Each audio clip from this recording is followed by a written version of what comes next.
기도드리겠습니다. 하나님 말씀 사무엘상 1장 9절에서 11절 말씀입니다.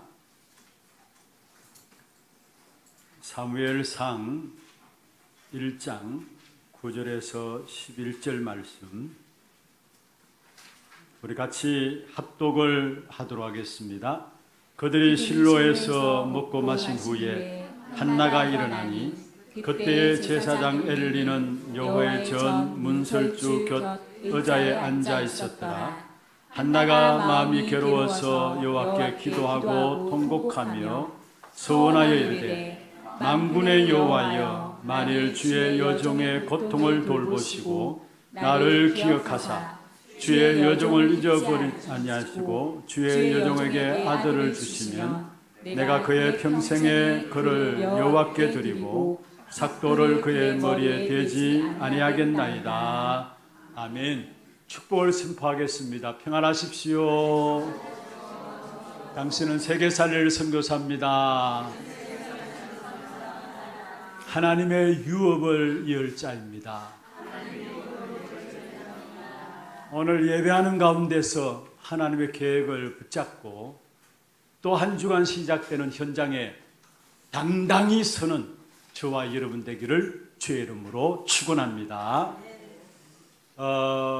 어제까지 금요일, 토요일, 그저께부터 시작해서 어제까지 이틀 동안에 본교회에서는 전도만을 위한 지교회라는 주제로 전도 캠프가 진행되어졌습니다.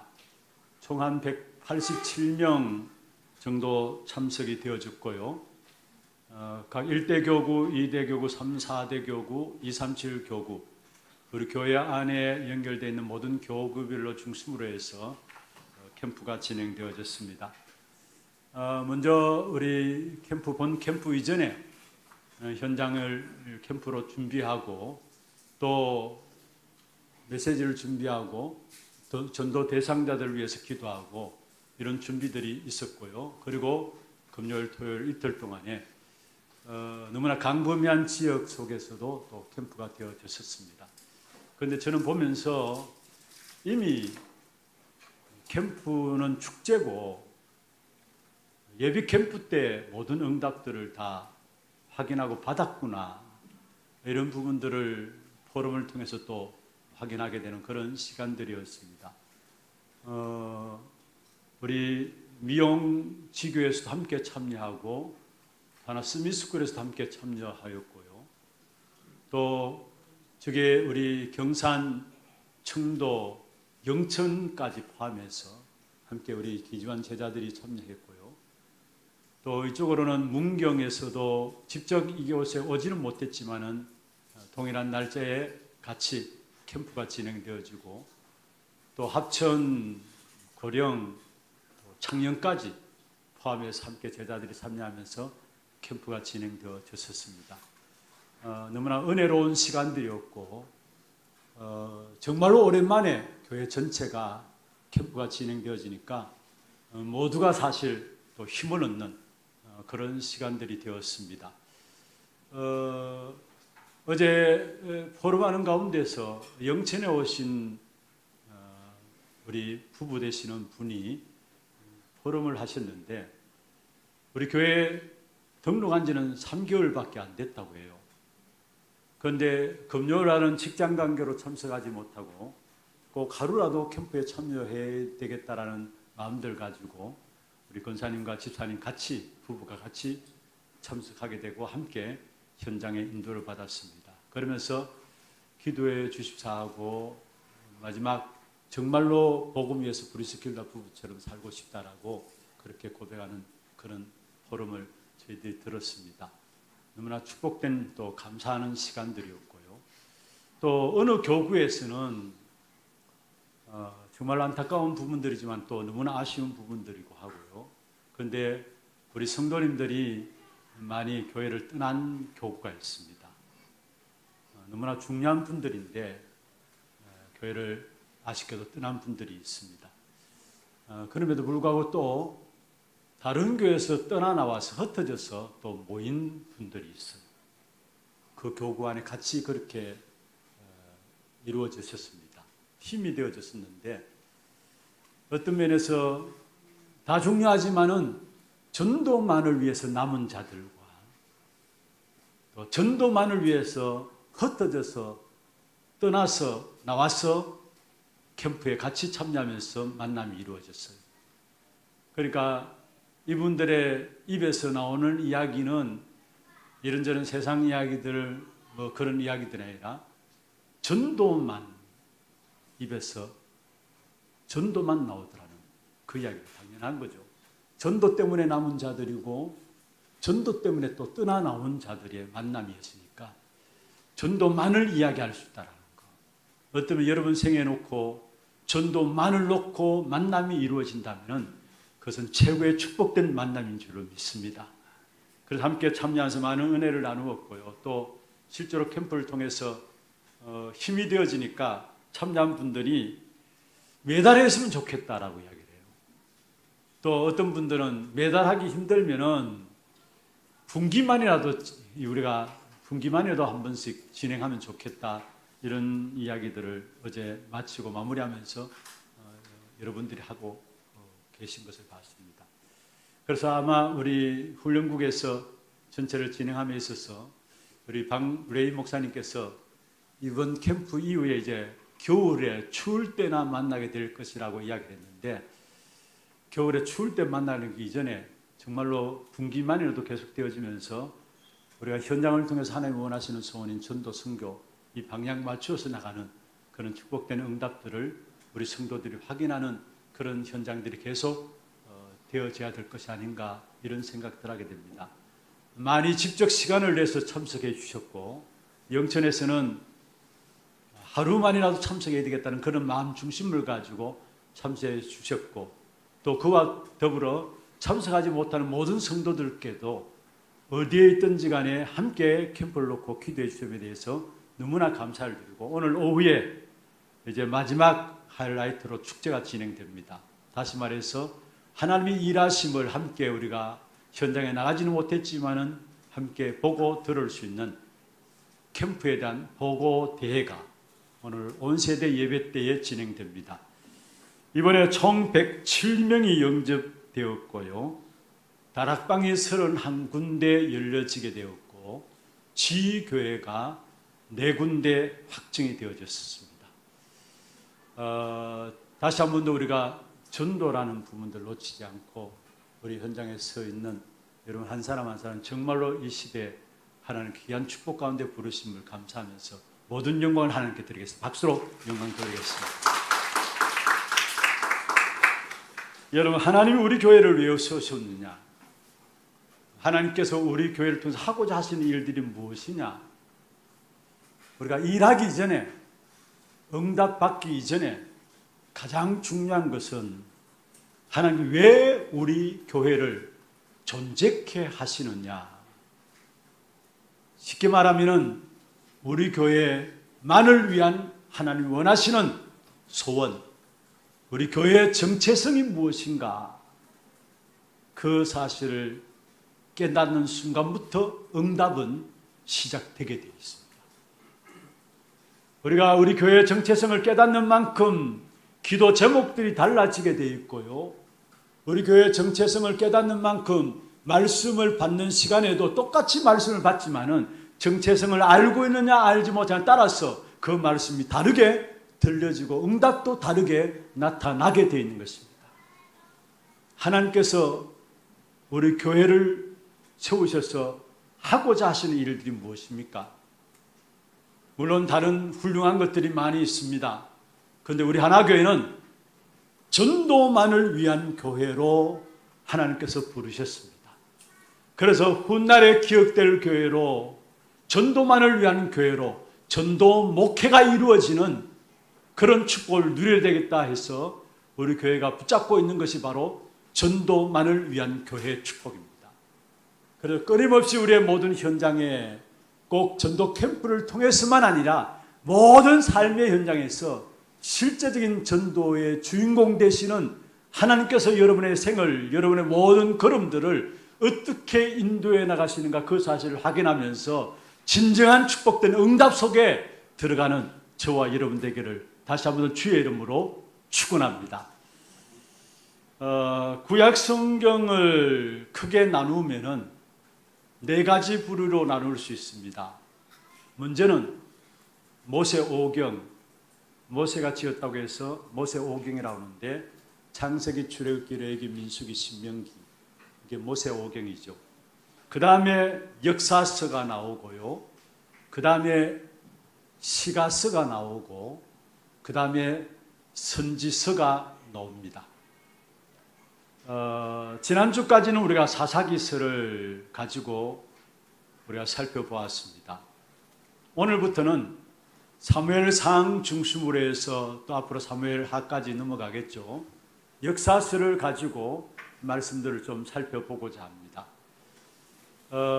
특별히 사무엘상하, 역대상하, 열왕기상하, 이게 전부 다 역사서에 해당하는 부분들인데요. 특별히 사무엘상하나 또 열왕기상하는 원래는 한 권이었어요. 처음에는 한 권이었는데 지금은 열왕기상하, 사무엘상하 두 권으로 나누어졌죠. 이게 바로 70인 편집에 의해서 두 권으로 나누어졌는데 처음에는 한 권이었습니다. 그런데 이게 사무엘상에 보면은 중요한 단어가 있습니다. 몇 가지 단어가 나오는데 그 중에 특별히 제일 중요한 단어는 뭐냐면은 시기라는 단어. 사무엘상 전체를 보면 전반적으로 깔려있는 중요한 단어를 볼 수 있습니다. 이스라엘 백성들이 하나님 앞에 하나님이 왕에도 불구하고 자기들에게 왕이 있어야 되겠다고 왕을 세워달라고 요구했죠. 지난번에 우리 살펴보았잖아요. 그래서 초대 왕으로 세워졌던 사람이 바로 사울 왕이었습니다. 그게 사무엘상에 나오는데 그 사울 왕을 세운 목적이 뭐냐면은 아니 주변에 이웃 나라들 보니까 전부 왕이 있는 거예요.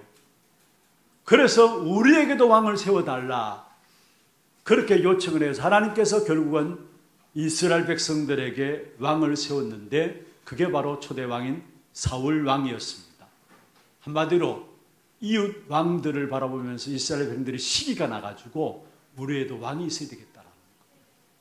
또 한 가지 예를 든다면은 다윗이 전쟁에 나가서 블레셋을 쳐부수고 승리하며 돌아올 때에 다윗은 만만히요 또 사울은 천천히로다 이 찬양하는 소리를 듣고 사울의 마음에 뭐가 들었어요? 시기가 들었어요.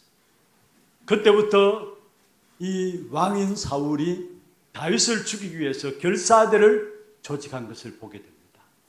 그래서 사무엘상에 보면은 그 시기심들이 작동돼 가지고 결국 많은 문제와 사건들이 일어나게 되고 이런 전개되어지는 이런 부분들을 보게 돼요. 그런데 사무엘상 이 성경은 기록된 연대가 지금부터 한 3000년 전에 기록되어졌고요. 그리고 성경을 기록한 사람이 미정이라고 나오는데 많은 분들이 사무엘이 기록하지 않았나라고 보고 있는 것이 사무엘상입니다.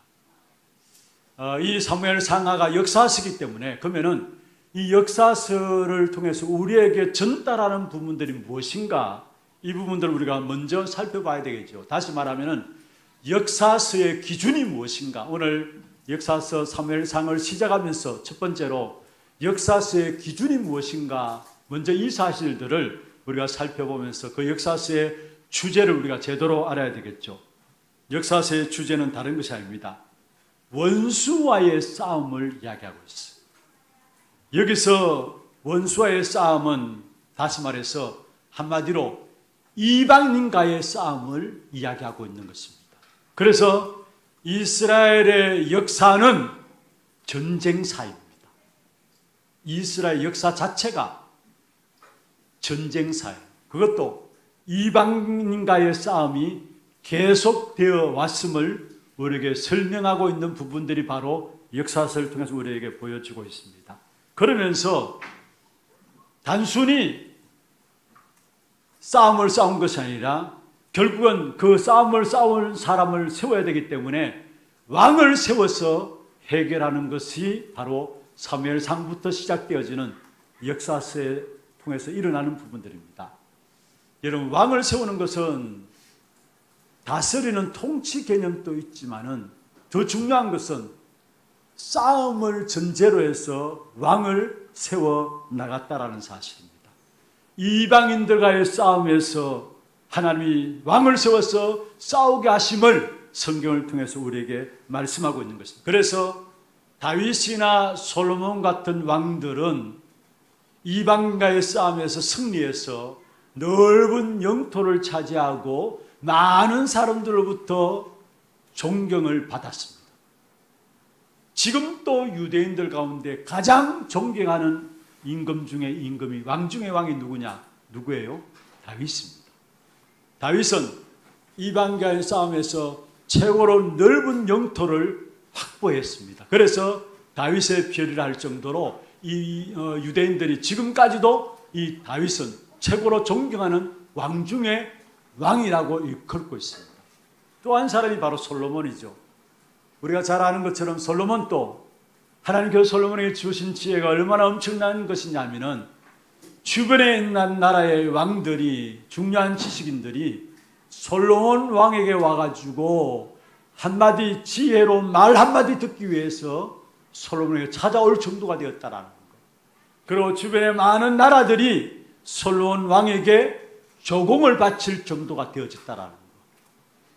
그런데 다윗이나 솔로몬 왕들, 중요한 왕들이고 존경스러운 왕들이고, 그래서 지금까지도 존경받고 있지만은 여러분 아셔야 될 것은 아무리 훌륭한 왕이라 할지라도 이들이 눈에 보이는 적과의 싸움에는 승리했을지 모르지만은 눈에 보이지 않는 적과의 싸움에는 실패했음을 성경에서 말하고 있어요.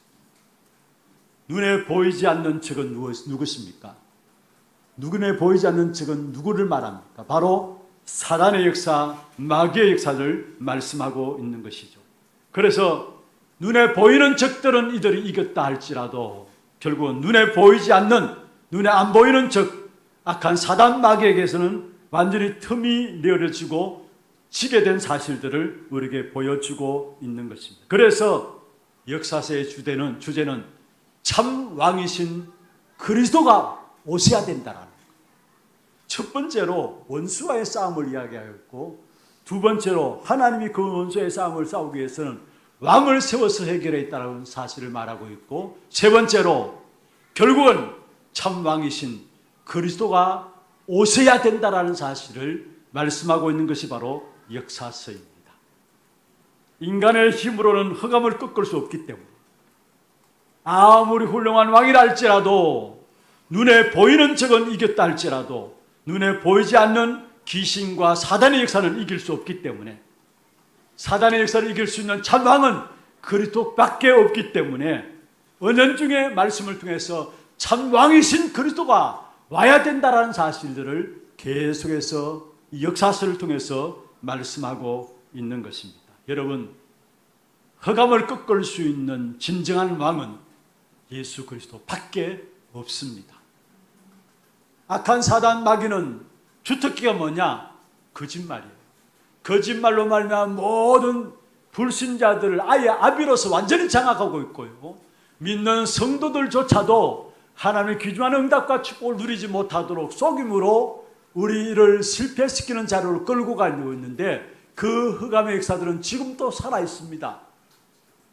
지금도 분명히 존재하면서 어떻게 하든지 믿는 자들도 미혹하면서 하나님의 역사들을 누리지 못하도록 끌고 가고 있는데, 그 흑암을 이길 수 있는, 눈에 보이지 않는 존재 사단 마귀를 이길 수 있는 분은 오직 참 왕 대신 그리스도밖에 없음을 여러분 마음속에 붙잡기를 바랍니다. 그래서 사무엘 상하, 역대상하 전부 역사서인데, 역사서가 은연중에 말하고 있는 것이 바로 예수 그리스도만이 우리에게 참된 왕이다라는 것. 참된 왕 대신 예수 그리스도께서 다스릴 때에 우리에게 참된 평강이 임하게 되어 있는 것입니다. 솔로몬 이후에 이스라엘 백성들이 두 나라로 나뉘어지죠. 북이스라엘과 남유다로 나뉘어집니다. 북이스라엘은 솔로몬의 신하인 르호보암이 왕위를 차지하게 되고요. 남유다는, 남쪽 유다라 하죠. 남유다는 여로보암이 왕위를 차지하게 됩니다. 사실은 다윗 이후로 솔로몬이 왕이 되어지고 솔로몬 때에 나라가 두 나라로 완전히 나뉘어지죠.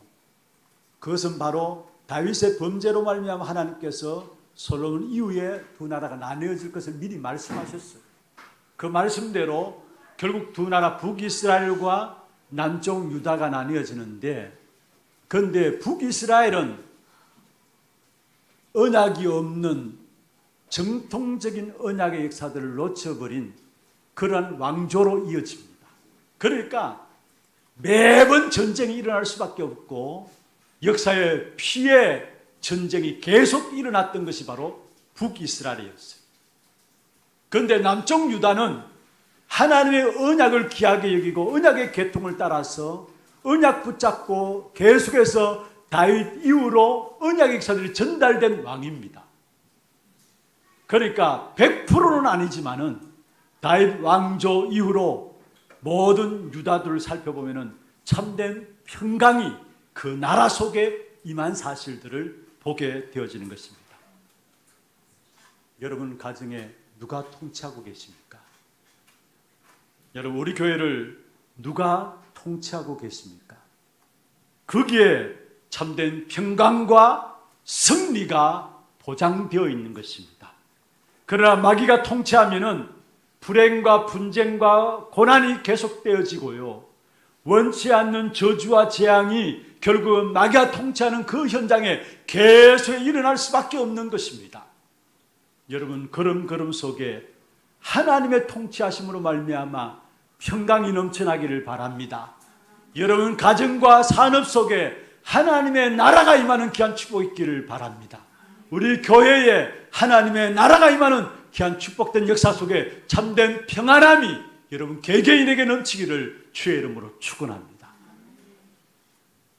두 번째입니다. 그러면은 우리가 이 땅에 살아가는 동안에 오늘 제목이 모든 것에 하나님의 계획이 있다라고 했는데, 이 하나님의 계획을 어디서 발견해야 되느냐, 그리고 또 이 하나님의 계획을 발견하지 못하는 이유가 무엇일까? 여러분 이런 모든 부분들을 우리가 말씀을 통해 한번 살펴보면서 오늘 정확한 좀 언약을 좀 붙잡아야 되겠습니다. 우리가 살아가는 삶의 여정 속에서 우리가 실수해서 안 되는 경우가 있습니다. 그렇잖아요. 여러 가지 삶의 모습들 속에서 나도 모르게 내가 실수한 것 때문에 안 되는 경우가 있습니다. 그러면 우리는 빨리 그곳에서 갱신하면 됩니다.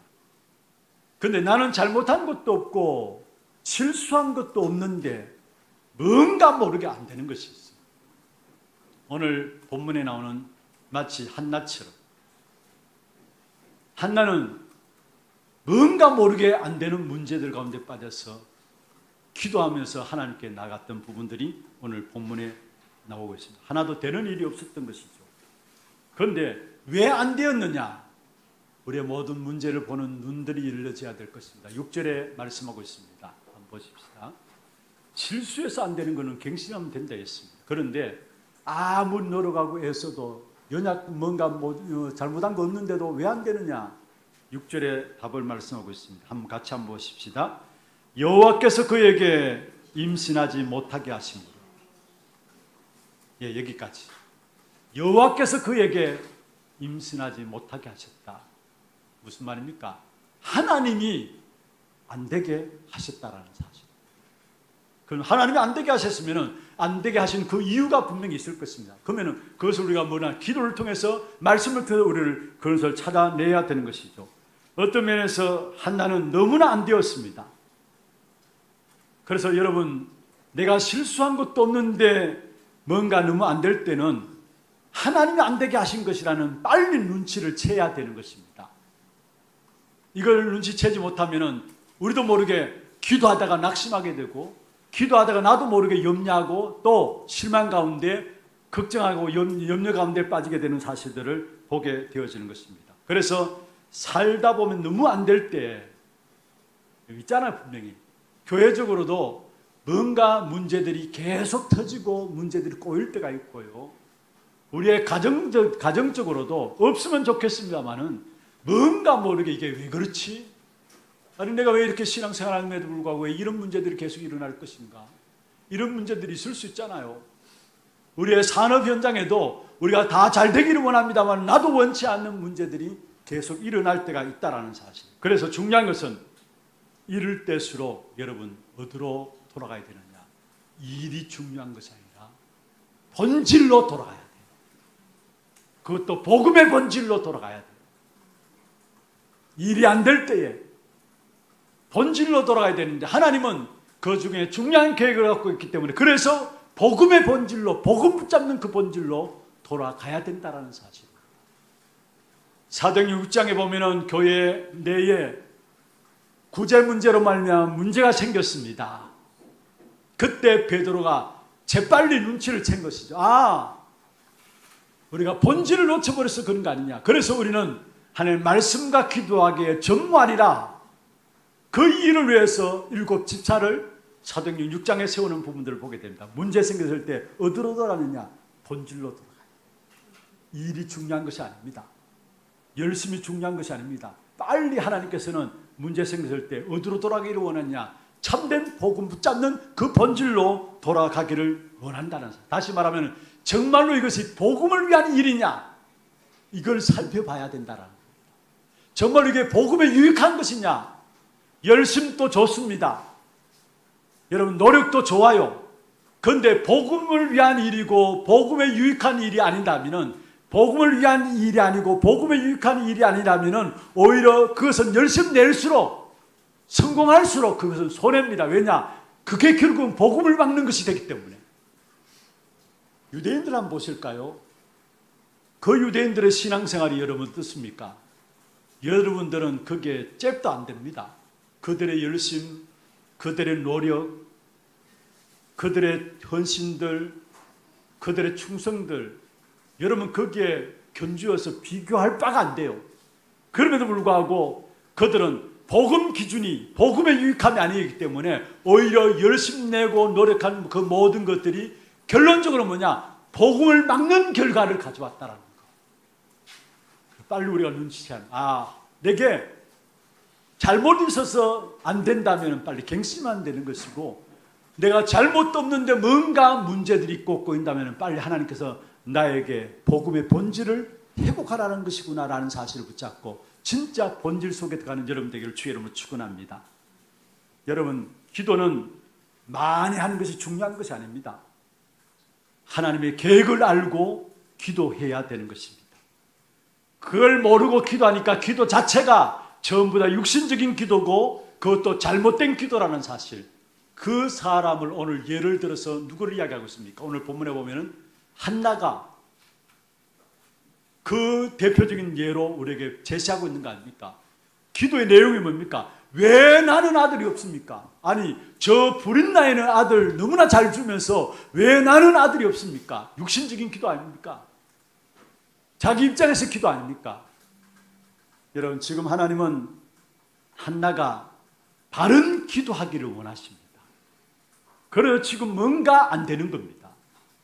하나님이 한나가 깨닫게 원하시는 계획이 무엇입니까? 바른 기도를 하기를 원하시는데 진정한 하나님께서 한나를 통해서 깨닫게 하시는 것이 무엇입니까? 먼저는 한나에게 시대를 보라는 것입니다. 여러분 그 시대는 이스라엘의 암흑기였습니다. 백성들이 우상과 종교에 빠진 시대였고요. 그러니까 끊임없이 저주와 재앙과 전쟁이 일어나는 시대였습니다.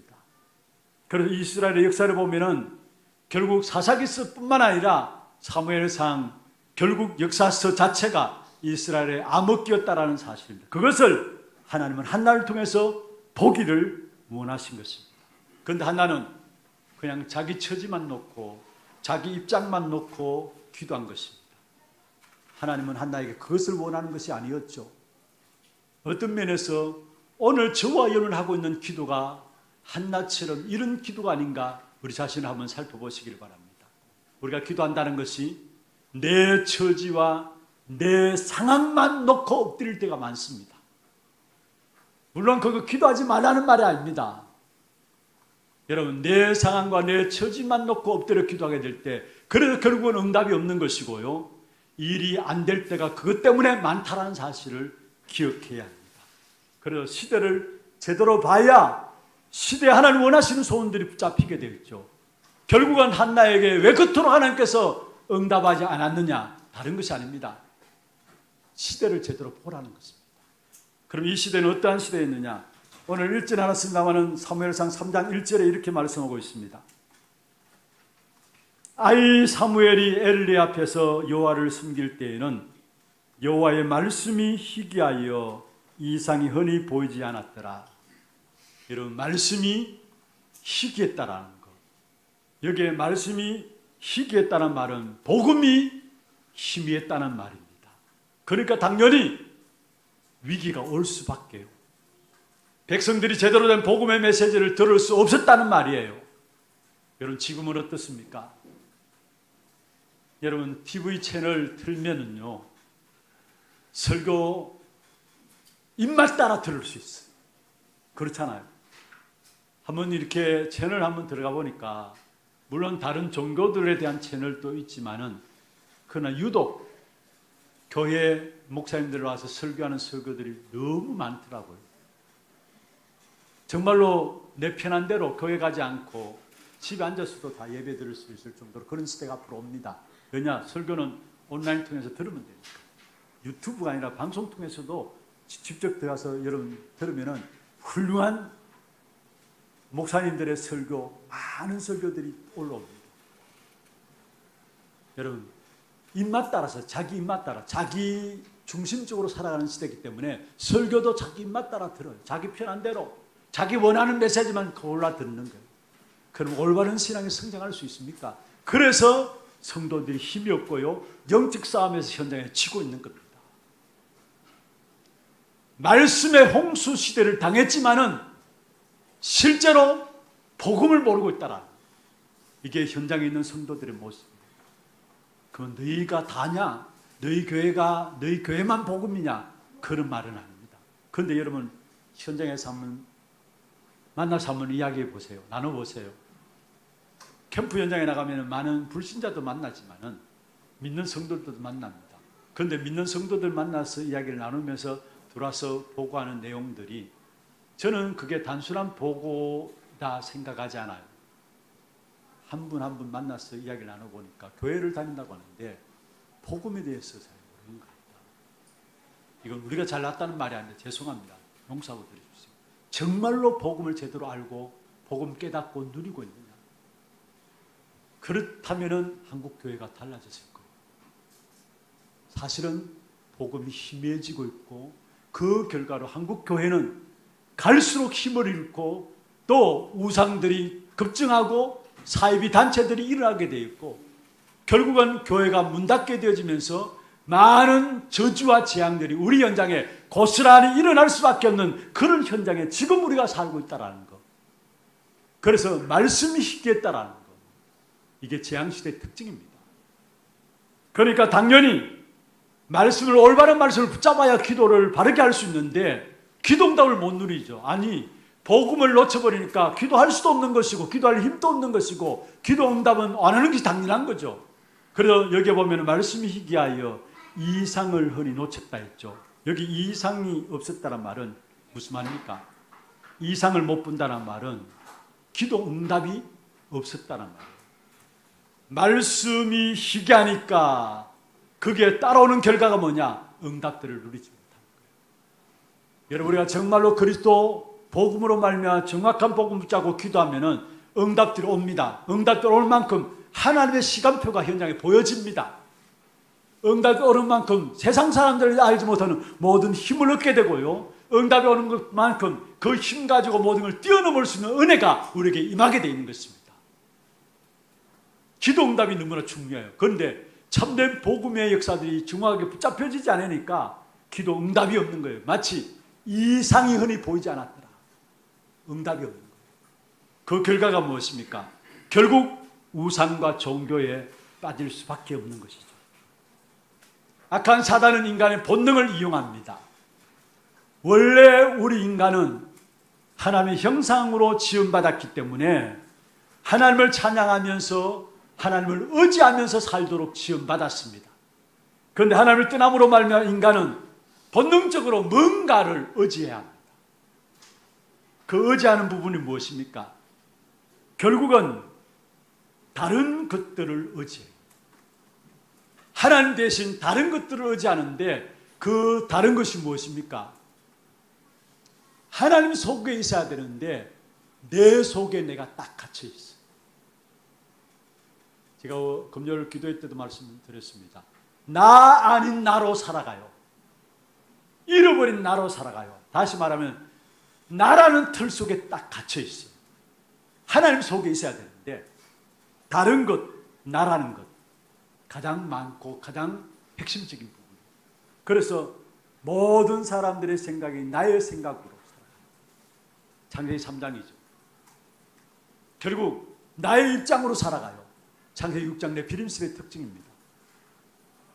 그리고 나의 주장으로 살아가요. 그게 창세기 11장 바벨탑 시대입니다. 나의 주장 가지고 힘을 내죠. 그런데 결국 바벨탑이 무너지는 겁니다. 나의 생각과 나의 입장과 나의 주장으로 살아갈 수밖에 없어요. 왜냐? 하나님을 의지하지 않으니까 나를 믿는 거예요. 나를 의지하고 살아가는 거예요. 그리고 또 무엇입니까? 나를 의지함과 더불어 다른 환경에 붙잡혀서 살아가요. 하나님을 의지하는 것보다도 다른 환경. 무슨 말입니까? 흑암의 환경 속에, 흑암의 문화 속에 빠져 살아가고요. 그걸 의지하고요. 또 귀신 문화, 그것을 의지하고요. 그리고 결국 사단으로 말미암아 인생의 6가지 운명, 그 올매에 딱 붙잡혀서 거기에 매여서 살아가는 것이 인생이 되어버린 겁니다. 그러니까 시간 가면 갈수록 저주와 재앙과 이런 어려움들이 계속해서 일어날 수밖에 없는 것이죠.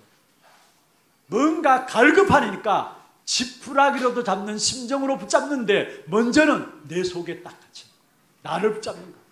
그리고 다른 환경들을 붙잡고 결국 우상숭배에 빠져드는 것입니다. 말씀이 없고요. 복음이 없으니까 응답은 못 받고요. 하나님의 축복을 받지 못하니까 우상숭배 할 수밖에 없는 것입니다. 그러니까 결국은 끊임없이 저주와 재앙이 일어나는 것입니다. 전쟁들이 이 땅에 일어나는 것입니다. 진짜 필요한 것이 있다면 오직 그리스도 하나님만을 바라보는 제자들이 나와야 합니다. 우리 교회에서 이런 제자가 일어나기를 바랍니다. 오직 그리스도 복음만 붙잡고 하나님만 바라보는 렘넌트들이 일어나야 합니다. 그게 이 시대를 살리는 답이에요. 엘리 제사장이 있었잖아요. 제대로 복음을 못 전했습니다. 거기다가 아들 홈리와 비느하스가 있었는데 제사장 될 사람인데 완전히 깡패였습니다. 무슨 말입니까? 완전히 예배를 멸시하는 깡패였습니다. 예배를 무시하고 그렇게 되니까 말씀이 바르게 선포되지 않으니까 그러니까 결국은 암흑기가 올 수밖에 없었던 것이죠. 그렇습니다. 이 암흑기를 살릴 수 있는 것은 여러분 똑똑한 사람이 일어나야 된다. 훌륭한 사람이 일어나야 된다. 뭔가 유식한 사람들이 일어나야 된다. 뭔가 많은 정도들이 일어나야 된다. 좋습니다. 그러나 암흑기 흑암의 역사들을 이길 수 있는 것은 그것으로 되지 않습니다. 정말로 그리스도 복음 가진 하나님 바라보는 한 사람, 사무엘 같은 한 사람 나오면은 그 한 사람 통해서 모든 시대가 바뀌어짐을 아셔야 합니다. 그래서 우리는 생명 걸고 우리의 후대들, 우리 렘넌트들을 바른 복음 안에서 한 시대를 살리는 일꾼들로 제자들로 세워 나가야 되는 것입니다. 하나님은 한나를 통해 결국 이것을 원하셨어요. 그를 주신 응답이 뭡니까? 나신일, 후대, 하나님의 언약을 붙잡은 한 시대 하나님의 소원을 가진 나신인의 응답을 하나님께 예비해 놓고 한나에게 응답의 문을 막으시고 안 되게 하셨다는 사실. 여러분 우리가 정말로 이 시대를 놓고 뭐가 정말 우리에게 중요한 언약으로 붙잡혀져야 될 부분인가? 정말 중요한 언약을 붙잡고 새로운 시작들이 우리 교회 속에 일어나기를 주의 이름으로 축원합니다. 나실인 사무엘이 일어나니까 자신도 살렸고요. 그 시대도 살렸어요. 보세요. 언약궤 앞에서 자라게 되고요. 사무엘은 어릴 때부터. 그리고 미스바 운동을 일으키게 되었죠. 이 미스바 운동을 통해 가지고 하나님으로부터 마음이 돌아져 있던 모든 이스라엘 백성들을 하나님께로 돌아오도록 했고요. 그 다음에 시대살 렘넌트 다윗에게 기름을 부어서 다윗을 통해 가지고 국가와 민족과 시대를 살리는 축복을 누리도록 했고요. 결국 이 다윗 왕을 통해서 인류를 구원할 메시아 그리스도가 오게 된 사실을 보게 됩니다. 이 모든 중요한 일들을 누가 했느냐? 사무엘, 나실인 사무엘이 했다라. 여러분, 성경의 사무엘상 3장 19절에 보면 사무엘의 말 한마디 땅에 떨어지지 아니했다 했습니다. 그리고 성경에 보면 사무엘이 사는 날 동안에 전쟁이 그쳤더라. 한마디로 말하면 전쟁은 재앙을 말하죠. 재앙이 그쳤더라 말씀했습니다. 이 사무엘은 어릴 때부터 언약궤 옆에 자라면서 보좌화의 응답 속에 있는 사람이었어요. 보좌화의. 그러니까 말 한마디 땅에 떨어지지 않냐고 보좌화의 응답 속에 있었으니까 그 시대에 전쟁이 그치는 이런 역사가 일어났어요.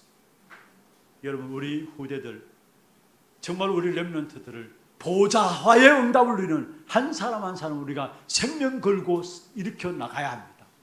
이 사실들이 중요한 사실을 알고 이 사실을 언약을 붙잡은 여러분에게 하나님은 여러분 모든 필요를 채우시는 하나님의 역사함이 체험되어지고 누려지게 될 겁니다. 왜냐?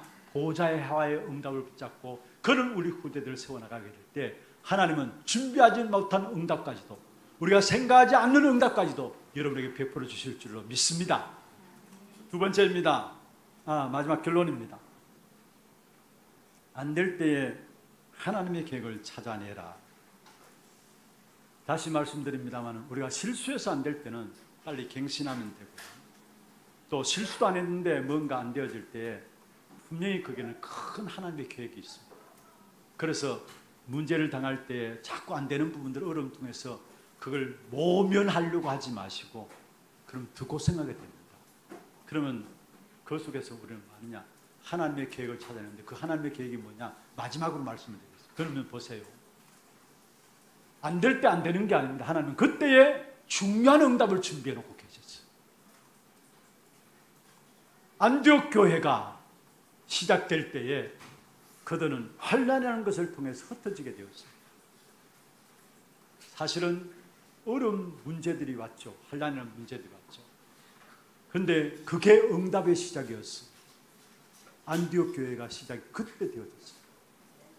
문제라는 크기에 안 된다고 하는 그게 응답의 시작을 하나님께서 준비해 놓고 우리를 말로 그것을 붙잡기를 원하십니다. 피하려고 생각하지 마시고 모면하려고 생각하지 마세요. 모세, 여러분 미디안 광야에서 40년 동안에 사실 살인자로서 쫓겨가지고 그것에 장인 이드로의 약물을 쳤습니다. 어쩌면 낙심해서 있을 장소죠. 그런데 하나님은 모세를 그곳을 통해서 그 미디안 광야를 통해서 40년 동안에 스밋의 자료를 세우셨어요. 여러분 잘 아시듯이 성경학자들이 대부분 이야기하고 있는 것은 뭐냐면은 미디안 광야에서 성경에 없어서 안 될 모세 오경들이 모세를 통해서 기록됐다라는 거예요. 여러분 문제가 문제입니까? 여러분 앞에 있는 어려움이 어려움입니까? 한 사람 더 예를 들까요? 엘리야. 열심히 특심으로 하나님의 일을 감당하면서 힘이 다 빠졌어요. 그래서 로뎀나무 아래 앉아가지고 나를 죽여주옵소서. 나는 이제 끝났습니다. 많은 사람 나의 생명을 찾기 위해서 죽이기 위해서 찾습니다. 나는 이제 다 했습니다. 그때 하나님께서 엘리야에게 찾아오셔서 하나님의 사자를 보내서 40주 40야 걸어갈 수 있는 힘을 주시면서 열왕기상 19장에 보면은 결국은 아직까지 애를 하고자 하는 일들을 그때 비로소 시작해 하신 것을 보게 됩니다. 우리는 우리 자신들을 바라보면서 어렵다고 생각하고 문제라고 생각하고 이제는 끝났다고 생각하는 것. 하나님은 아직도 시작도 안 하고 계시다는 거예요. 거기에 하나님은 중요한 응답들을 준비해 놓고 여러분을 인도해 나가고 계시다는 사실을 믿으시길 바랍니다. 우리 개인도 어려움이 있을 수 있습니다. 가정에도 어려움이 있을 수 있습니다. 어려움이 어려움으로 끝나는 게 아닙니다. 반드시 어려움으로 끝나는 게 아니에요. 아니, 예수 믿는데 어렵습니까? 예, 예수 믿어도 어려울 수 있습니다. 경제적으로 얻을 수 있고요. 우리의 산업도 뭔가 어려움이 있을 수 있습니다. 그러나 하나님은 그 어려움을 통해 결국은 우리에게 무엇을 붙잡기를 원하느냐? 정말로 믿음을 붙잡기를 원하시고, 그 어려움을 몰고 가시는 이유는 뭐냐? 하나님은 우리에게 오직의 사람으로 세워나가기를 원하시는 것입니다. 그 오직의 사람이 되어져야 그걸 통해서 나를 넘어서고 일어나는 모든 환난과 핍박을 넘어서고 세상을 넘어설 수 있기 때문에 오직의 사람으로 세워지기를 원하시는 것이 그 문제 속에 있다는 사실을 아셔야 합니다. 우리가 문제 속에 어려움 오면은 많은 사람들이 왜 하나님이 응답해 주시지 않느냐? 어떤 면에서 여러분이 응답 있다 없다 그것도 내 생각입니다. 내 입장에서 하는 겁니다. 불신앙이에요. 내 기준에서 보고 응답이 있다 없다 판단하는데 하나님은 우리를 실수로 부르신 것이 아닙니다. 우리 1부 때 찬양대 찬양이 실수가 없으신 하나님 이야기했는데 그렇습니다. 우리를 하나님의 언약의 백성으로 부르시는데 그 하나님은 실수로 우리를 부르신 것이 아니고 우리를 부르시면 후회하심이 없다고 했습니다. 믿습니까? 그렇다면 지금 내게 있는 문제는 하나님의 선한 계획이 있습니다. 그 계획을 찾아내야 합니다. 반드시 우리를 믿음 안에 세워지는 귀한 축복의 발판으로 삼을 것이고 오직을 붙잡고 모든 걸 뛰어넘을 수 있는 귀중한 응답들을 그 속에서 준비하고 우리를 인도해 나가신다라는 겁니다. 진짜 결론입니다. 그러면 문제 속에서 하나님의 계획을 찾아야 되는데 그 계획은 무엇이냐? 언제든 하나님의 계획은 전도와 선교와 237 나라 세계 복음화입니다.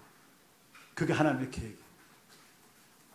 언제든 하나님의 계획은 전도로 연결되어지고 선교로 연결되어지고 다시 말해서 237 나라 5천 종족을 살리는 것이 바로 하나님의 계획일 거예요.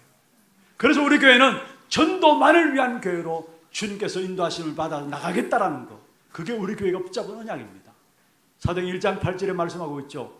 오직 성령이 너희에게 임하시면 너희가 권능을 받고 예루살렘과 온 유대와 사마리아 땅끝까지 이르러 내 증인이 되리라.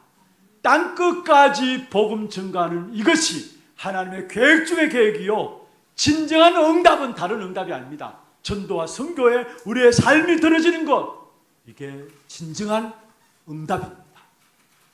이번 한 주간 우리의 문제 보는 눈들이 열려지면서 하나님의 계획들, 선하신 계획들을 그 속에 찾아내고 특별히 전도와 선교, 세계복음화, 여기에 우리의 삶의 방향을 맞춰 나감으로 말미암아 한 번뿐인 우리 생애가 하나님 앞에 가장 귀하게 쓰임받는 귀한 축복이 있기를 주의 이름으로 축원합니다.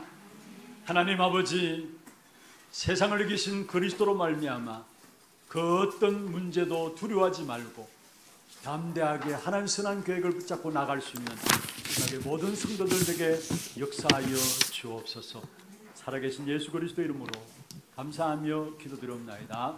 아멘.